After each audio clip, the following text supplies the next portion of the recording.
네, 오늘도 저와 함께 해주실 이은혜 에디터 자리해 주셨습니다.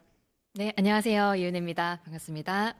네, 오늘의 첫 번째 뉴스 한방 계엄 155분 만에 해제 긴박했던 12월 3일인데요. 네, 155분 만에 해제된 한밤 계엄 기억하실 겁니다. 그 긴박했던 12월 3일 돌아보는 내용입니다. 지난해 12월 3일 국회에서는 김장 행사가 오전에 열렸습니다. 그리고 그날 밤 1979년 이후 45년 만에 비상계엄이 선포됐습니다. 당시 기억을 담은 뉴스 영상으로 보겠습니다.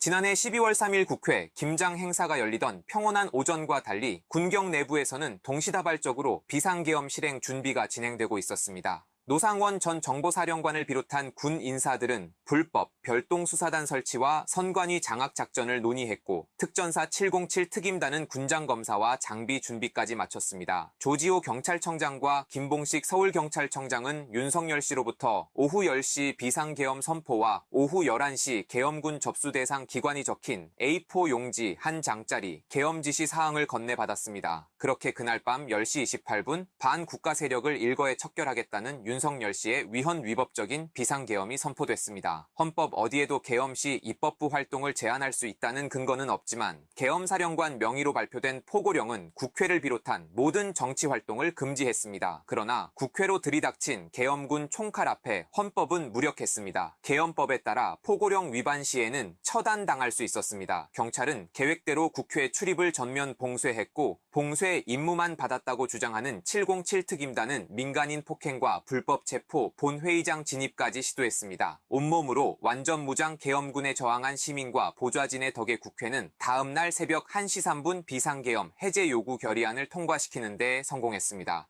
결의안이 통과된 후에도 진입을 시도하던 계엄군들이 있었고 그들이 철수하는 모습을 보기까지는 한참이 걸렸습니다. 공식 해제는 그로부터 3시간을 훌쩍 넘긴 오전 4시 27분에 이루어졌습니다. 애초 최소한의 법적 요건조차 성립하지 않는 비상계엄 선포였기 때문에 2차, 3차 선포 가능성도 배제할 수 없었습니다. 다시 군인이 들이닥칠 수 있다는 우려에 국회의원과 시민들은 쉽게 국회를 떠나지 못했습니다. 뉴스토마토 유지웅입니다.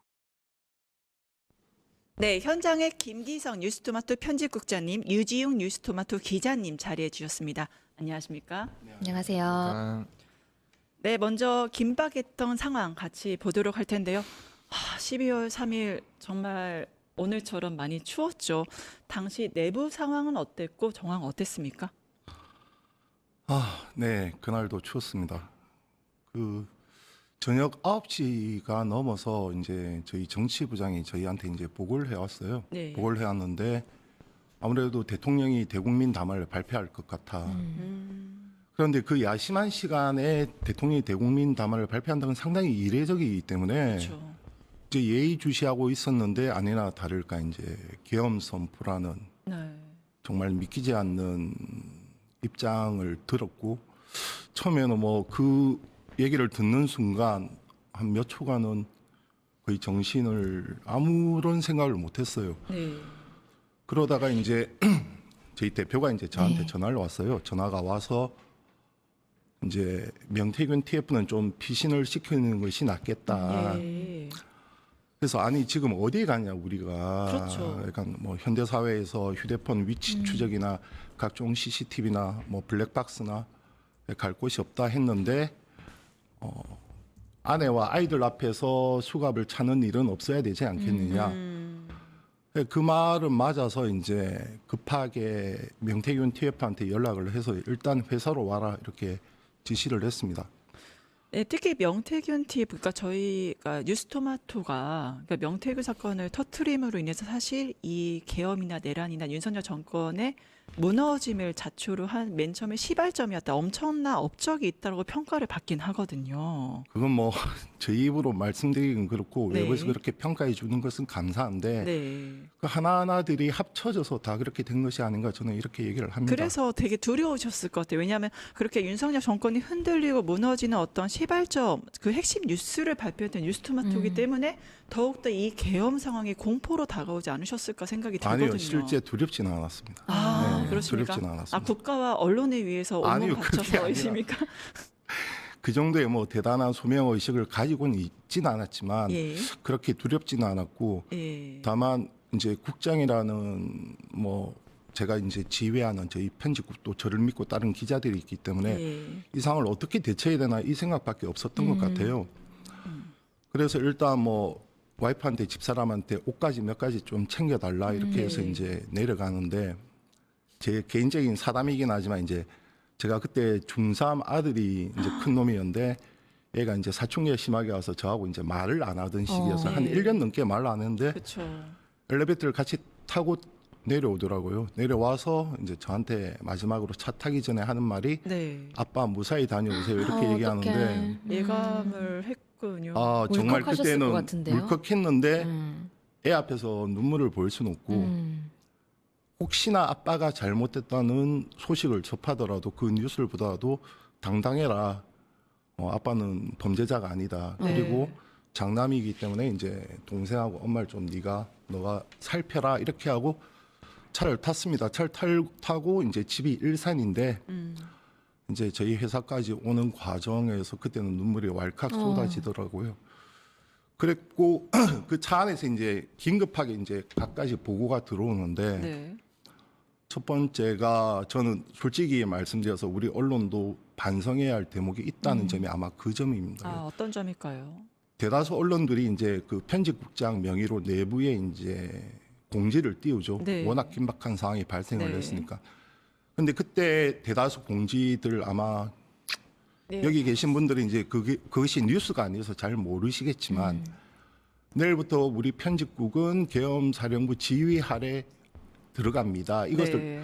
당연시하면서 얘기를 하더라고요. 아, 내부적으로 되는 공지 내용이요. 그렇죠. 그러니까 내일부터 우리 편집국은 계엄사령부 지휘 아래 있게 된다. 네. 그럼에도 불구하고 뭐 편집국 기자들은 국장의 지휘 아래 있고 그다음에 동의 없이 따라라 이런 말이었는데 계엄사령부 지휘 아래 있게 된다는 것을 명분화시키니까 이것은 좀 아니다는 생각이 들었습니다. 그래서 들어서 일단 회사에 와서 저희는 내부 사령이 아니라 외부의 알림 형태로 이제 냈죠. 네, 실제로 이제 보도 매체나 SNS에 대해서 통제나 그런 언론 대책반을 아마 운영을 한 걸로 알고 있는데, 그건 아마 이제 추후에 있었던 거였고 네, 그때 이제 저희가 이제 외부에 알렸어요. 계엄 선포에 대한 뉴스토마토 입장해서 네, 지금 제가 그걸 다시 읽어드리면 네, 윤석열 대통령이 3일 대한민국 전역에 비상계엄을 선포했습니다. 4일 0시를 기해 뉴스토마토 편집국은 24시간 비상체제로 전환합니다. 편집국 기자 전원은 일체의 동의 없이 편집국장 지휘에 따라 일사불란하게 대응합니다.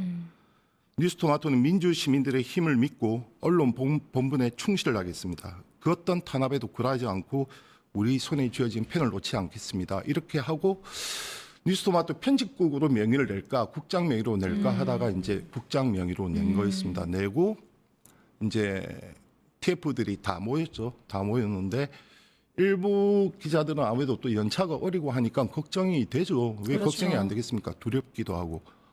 그래서 뭐 휴대폰을 꺼놓지 않아야 되나 이런 의견도 있었는데 만약 제가 휴대폰을 꺼놓게 되면 어디에 보고를 하고 제가 어떻게 질을 하겠습니까? 그래서 일단 뭐 집은 벗어났으니 잡히는 건 각오를 하고 하자 네. 하면서 그 밤을 샜던 기억이 뚜렷합니다.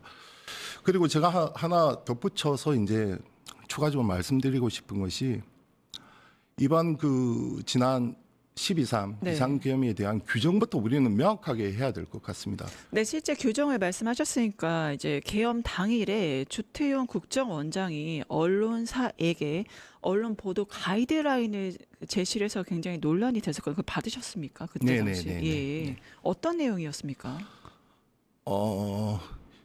계엄 그러니까 이전 군사 정권 내용과 똑같았어요. 아, 그러면 전두환 시절과 같았다? 네네 예. 그렇게만 기억을 합니다.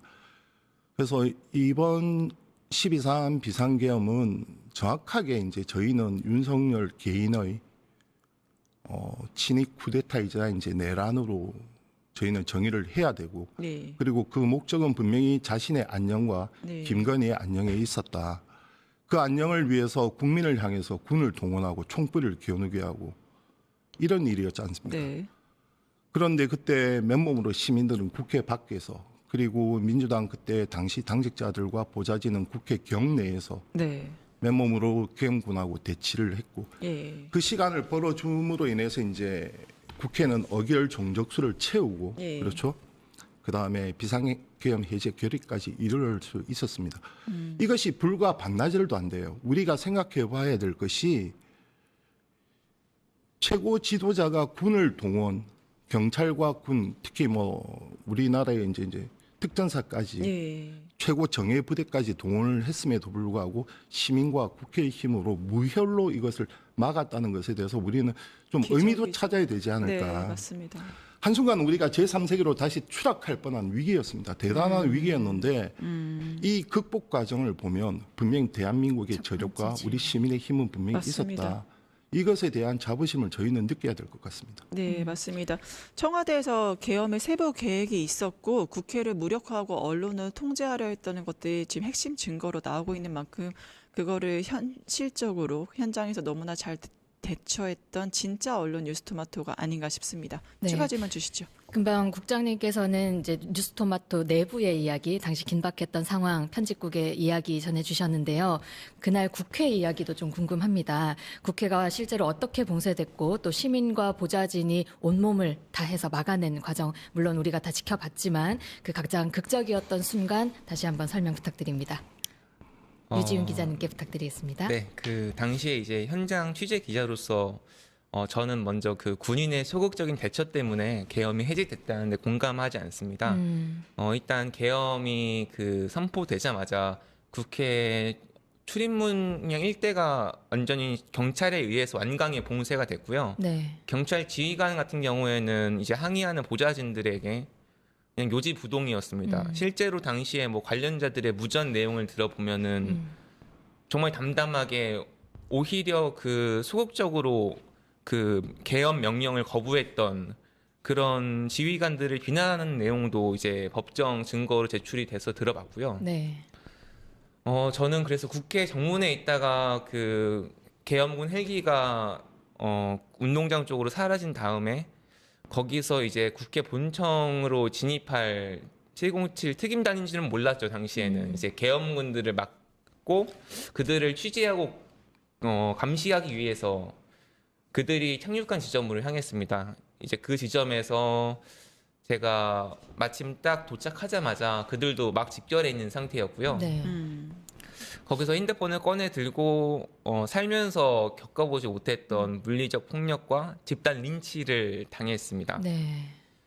제가 가장 극적인 순간이었다고 한다면은 제가 혼자 있었을 때는 그렇게 행동했던 다수의 우리나라 최정예 특수부대원들이 그 바로 저를 풀어주고서 이제 국회 본청 정문으로 진입할 때 그때도 의기양양했습니다. 예. 그런데 결국에 생각보다 보좌진들과 시민들의 저항이 거셌던 거죠. 그렇죠. 그 중에서는 이제 여성분이 본인이 여성이기 때문에 그 사이에 끼어들어서 어떻게든 막아보려고 오히려 몸을 더 비집는 그런 일들도 있었고요.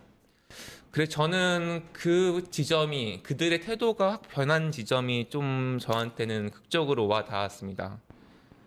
저는 그들이 봐준 게 아니라 오히려 이제 본인들한테 정당성이 없다는 걸 스스로도 잘 알고 있었고 네. 이것이 실패했을 때 그 후폭풍이 두렵기 때문에 감당할 수 있을 네, 소극적이었을 수밖에 없지 않았을까라고 생각을 합니다.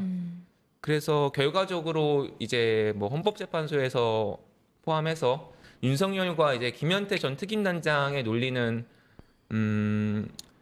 시민 피해가 없었기 때문에 아무 일도 아니었다라는 그 자체로 말이 안 되는 논리였는데 네. 이제 그 논리를 깨기 위해서 저는 이제 영상 확보 노력을 했고 그 영상 안에는 뭐 수많은 과정이 있었죠. 그 법적 이유로 인해서 국회 사무처 방호과에서 거부 요청을 받고 그 다음에 경찰 국수본을 찾아갔는데 그 당시 이제 국수본은 힘이 빠진 상태였습니다. 그래서 저희는 도움을 줄 수 없었고 검찰에 이제 진정서를 넣으니까 그 진정서는 그 형식적인 절차 때문에 고소를 진행하라고 하더라고요. 네. 그래서 어쩔 수 없이 생애 처음으로 고소를 고소도 해보시고. 진행했습니다. 그래서 그 영상을 통해서 아무 일도 없었다라는 그들의 주장을 반박할 수 있었습니다. 네, 정말 큰 역할 또 기자로서 해주셨습니다. 네, 비상계엄 선포부터 해제까지 155분이 걸렸습니다. 국민들이 보시기에 너무나 추운 아스팔트에 있으면서 왜 이렇게 해제 안 되나 다들 마음이 급하셨을 것 같아요. 왜 그런 겁니까? 일단 저도 사실 그 시민분들하고 큰 차이는 없었습니다. 시민분들은 이제 밖에 있었고 저는 국회 안에 있었고 그 차이인데 일단 그 긴박한 상황에 나중에 그 취재 내용을 종합해 보면은 굉장히 이제 우원식 국회의장님께서 신중하셨던 것 같습니다. 왜냐면은 상대가 검찰총장 출신의 대통령이지 않습니까? 실제로 그런 법 기술을 이용해서 내란 수괴 혐의자가 이제 석방이 되는 사태도 있었고요. 그렇기 때문에 그 절차적인 흠결을 조금이라도 남겨서는 안 된다는 판단 하에 맞아. 네, 그 국회 본회의장 소집에서부터 그 과정을 생중계하고 그리고 나중에 교섭 단체 간의 협의도 절차적으로 필요했기 때문에 추경호 전 원내대표 국민의힘 측에 통보도 하고 그런 지난한 과정을 거쳤기 때문에 결과적으로 절차적으로 흠결 없는 네, 그 해제 결의안을 만들기 위해서 오랜 시간이 걸렸다고 봅니다. 네, 국장님 다시 뉴스토마토 이야기 좀 듣고 싶은데요. 윤석열 정부 들어서 뉴스토마토가 굉장히 압박이나 어려움을 겪었다라는 평가를 좀 들은 바 있습니다. 국장님 입장에서도 좀 뭐랄까요, 고난의 연속이었다라고 하실 수 있을 것 같은데 국장으로서 윤석열 정부 내내 어떤 심정으로 임하셨습니까? 그 전에 하나 이제 짧게 유지훈 기자가 그날 당했던 그 폭력과 그다음에 케이블 타이 포박 그리고 지금까지 느낄 트라우마 이런 것에 대해서 선배 기자로서 또 국장으로서 상당히 안타까운 마음인데 그럼에도 불구하고 그날 군이 무력을 자제한 것에 대해서는 저희가 평가해야 될 것은 평가해야 된다고 봅니다. 네. 물론 유진 기자에게 했던 그런 행동처럼 일탈은 있었지만 대부분은 군의 수뇌부의 잘못인 거지. 그때 동원됐던 경찰 병력과 군에게 전체 화살을 돌린다면 그들이 우리를 위해서 나라를 위해서 그 지켜야 될 그 자긍심마저 앗아가기 때문에 그 부분은 상당히 좀 양분해서 볼 필요가 있다 이렇게 먼저 말씀을 드리고 분명한 것은 그날 더 이상 80년 광주처럼 피로 물들인 군인은 없었기에 이렇게 그나마 극복이 됐다 이 말씀 먼저 드립니다. 저희 뉴스토마토 같은 경우는 이제 일반 대중에게 좀 잘 알려진 사건은 아무래도 명태균 게이트가 네. 제일 클 거고요. 그 전에 앞서서 이제 천공의 이제 관저 개입 의혹 보도 이런 걸로 인해서 대통령실 아마 현직 기자를 최초로 고발한 것이 저희였습니다. 그것도 한 명이 아니라 4명을 발라인에 들어간 4명을 다 고발했고 그래서 그럴 경우 기자 스스로 자기 검열에 빠질 수밖에 없기 네, 때문에 위축될 수밖에 없죠. 차라리 회사와 그리고 편집국장을 고발하는 것이 옳지 않냐 이렇게 했고 그 이어진 과정에서 대통령실 출입 정지가 됐고 그다음 뭐 명태균 게이트 이렇게까지 이어졌습니다. 근데 그것보다 좀 더 앞서서 얘기를 하면 실제는 저희가 여론조사도 수행을 하고 있는데 아마 다들 기억하실 겁니다. 집권 초반에 그 바이든 또는 날리면 다들 대한민국 국민을 이제 듣기 평가로 만들게 한 이슈였는데 그것을 그 어느 언론도 여론조사에 묻지를 않았어요. 국민한테도 물어봐야죠. 네. 당신은 이것이 바이든으로 들렸냐, 날리면으로 들렸냐. 그렇지 않습니까? 그때부터 이제 상당히 홍보수석실하고 저희하고는 좀 많이 삐걱했던 것이 사실입니다. 네.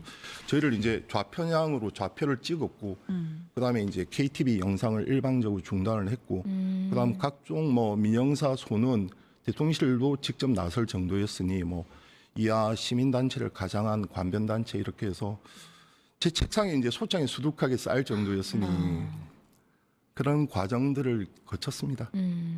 그럼에도 불구하고 길들여지지 않게 계속 정론의 길을 가셨네요. 참 아니 대단하다는 그러니까 저희가 생각이 그것은 듭니다. 칭찬받아야 될 일이 아니라고 봅니다. 그러니까 언론이 가장 이제 쉽게 가는 방향이 양비론 또는 양시론인데 옳은 것은 옳다고 얘기를 하고 잘못된 것은 잘못됐다고 얘기하는 것이 그것이 뭐 윤석열 정부였든 이재명 정부든 그것이 언론이 가야 할 길이지 자기 스스로 진영 논리에 빠져서 그렇게 하는 것은 또 언론의 길이 아니라고 봅니다. 그래서 저희는 또 저희 기자들은 앞으로도 그 길을 걸을 것이라고 약속드립니다. 네.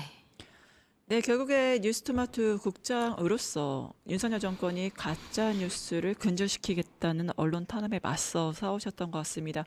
지난 45년 만에 비상 계엄이었고 지금 1주년을 맞이하는데 그동안의 소회는 좀 어떠실까요? 지난 1년 뭐 한마디로 저는 대한민국의 회복이었다고 평가를 합니다. 지금 이재명 대통령 지지율이 60% 아마 각 언론사들 보면 60% 안팎으로 나오는데 당시 대선에서 얻었던 그 조기 대선에서 얻었던 득표율 기억하십니까? 네. 예, 절반이 안 됐죠. 그렇죠. 49.42%. 다들 그래서 놀랐습니다. 이렇게 내란까지 저질렀는데도 이런 득표율이 나올까라고요. 그렇죠. 네. 그러니까 비상계엄을 눈으로 보고 몸으로 느꼈음에도 불구하고 절반의 국민들은 이재명을 찍지 않았단 말이죠. 심지어 그때 대통령 후보였던 이준석, 김문수를 합치면 오히려 지는 걸로 네, 나왔기 때문에 더 맞습니다. 논란이 됐죠. 그러니까 저희가 실체를 목격해야 되죠. 그것이 뭐 잘못된 오해에서 비롯됐든 또는 무조건적인 비토감에서 비롯됐든 네.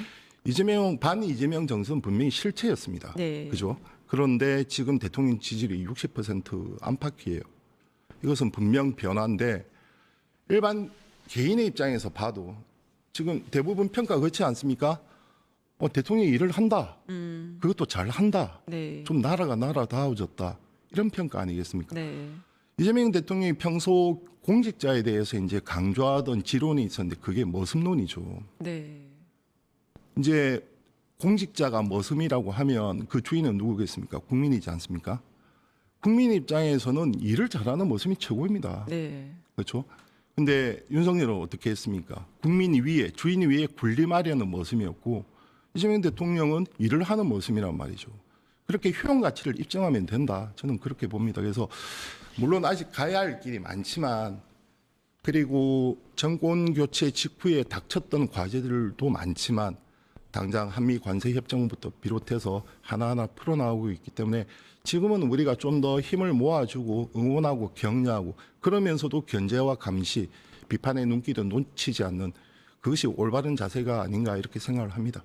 네, 시간 관계사 마지막 질문이 될 것 같습니다. 이재명 대통령 얘기하셨는데 머슴론, 일 잘하는 모습 얘기하셨잖아요. 그 최근에 비상계엄을 작심 비판하면서 내란의 어둠을 끝까지 밝히겠다라고 해서 그러면 뉴스토마토 편집국은 어떠한 시간의 미래에 만들 건지 그 방향 부탁드립니다.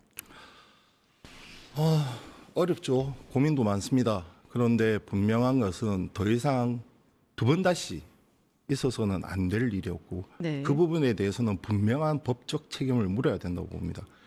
저희가 민주주의 회복 또는 우리의 민주주의 저력을 알렸다는 것이 아까 말씀드렸지만 무혈로 국회와 시민의 힘으로 더군다나 헌법과 법률 절차에 따라서 했기 때문에 네. 저희가 저희 저력을 밝혔듯이 그 두 번 다시 이런 일이 발생하지 않게끔 내란에 대해서는 정말 엄중한 책임을 물어야 될 거라고 봅니다. 그 다음에 그 해결해 나가야 될 과제들 지금 우리 앞에 닥친 그 외에도 수많은 민생 과제들이 있지 않습니까? 저출산 고령화나 수도권과 지방의 양극화라든지 산업계의 뭐 경제계의 어려움이라든지 특히 자영업자의 어려움 뭐 이런 여러 가지 문제들이 있기 때문에 하나하나 좀 고민을 해서 의견을 모아서 나가고 네. 다만 당부드리고 싶은 것은 너무 전선을 넓혀서는 안 된다고 저는 봅니다. 예. 너무 전선을 넓히다가 보면 저 대한민국의 기득권은 그렇게 쉽지 않거든요. 그렇죠. 저쪽에 뭉칠 수도 있는 거고 네. 이것을 뭐 평가를 하고 말씀을 하시면 제가 그렇지만 하나하나 계획을 해나갈 때 가령 검찰 개혁 하나만 해도 저는 엄청난 성과라고 네, 보거든요. 맞습니다. 근데 이것을 사법개혁 크게 너무 전선을 넓히다 보면 이도 저도 안 될 수가 있다. 네. 이런 걱정은 분명히 있습니다. 그래서 네. 제가 어제 대통령의 최측근회하는 모 참모하고 이제 점심 식사를 했는데 그 말 하더라고요. 네. 네. 최근 이어지는 당정 갈등에 대해서 뭐 부인을 하지 않으면서 의지는 오히려 대통령이 더 강하다. 네. 다만 저 목적을 이루기 위해서 그 언덕을 넘을 것인가 아니면 좀 우회해서라도 갈 것인가 그 방법론의 차이인데 네. 지금 민주당이 하는 행태는 좀 거칠죠. 네. 거칠다 보면 독주라는 비판을 받게 됩니다. 그래서 네. 결국 국민위에서는 정당이 없고 대중정당이기 때문에 여론을 무시하지 못하고 또는 여론을 좀 더 이끌고 여론을 네. 수렴해서 가는 것이 그 진실된 목적에 다다를 수 있지 않을까 이렇게 생각합니다. 그 다음에 네. 언론은 언론 나름대로 예. 저희가 진영 논리는 분명히 경계해야 됩니다만 네. 그 진영 논리를 경계한다는 것으로 인해서 옳고 그름조차 예. 저희가 구별하지 못하는 것은 아니라고 봅니다. 그래서 옳고 그름은 분명하게 구분을 하면서 저희는 또 저희 나름의 길을 걷도록 하겠습니다. 네, 그동안에 윤석열 정권의 언론 탄압에 맞서 싸워오고 상상 초월 비상계엄에 대처해왔던 뉴스토마토 김기성 편집국장님, 유지웅 뉴스토마토 기자님과 함께했습니다. 마지막 집권 여당으로서의 민주당의 기능을 다했으면 좋겠다는 바람 또한 전해지길 바라봅니다. 함께해 주신 두 분 감사합니다. 감사합니다. 감사합니다. 유튜브 구독하고 실시간 채팅과 댓글을 남기시면 매일매일 7,000TTCO를 드립니다. 참여 방법은 통통물 어플을 다운로드하고 회원가입과 로그인을 해주세요. 마이페이지에서 나의 회원 고유 번호를 복사해주세요. 유튜브 구독 후 실시간 채팅이나 댓글창에 고유 번호를 한 번만 입력하면 준비 끝! 지금 유튜브 채팅과 댓글 쓰기 참여하고 7,000TTCO 받아가세요.